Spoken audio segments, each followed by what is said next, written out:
Magandang araw mga master. Ang gagawin natin ngayon ay DIY tayo. Magpapalit tayo ng kapasitor kasi umuugong yung motor, hindi naman niya mapaikot.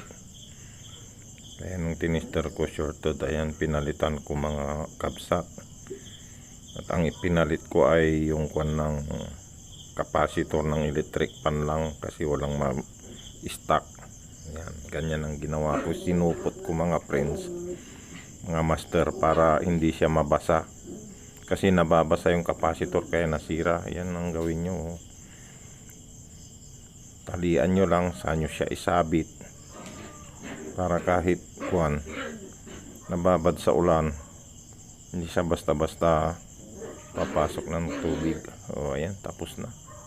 Ganun lang kadali mga friends. Yan, okay na yan. Kapasitor lang ang diferensya.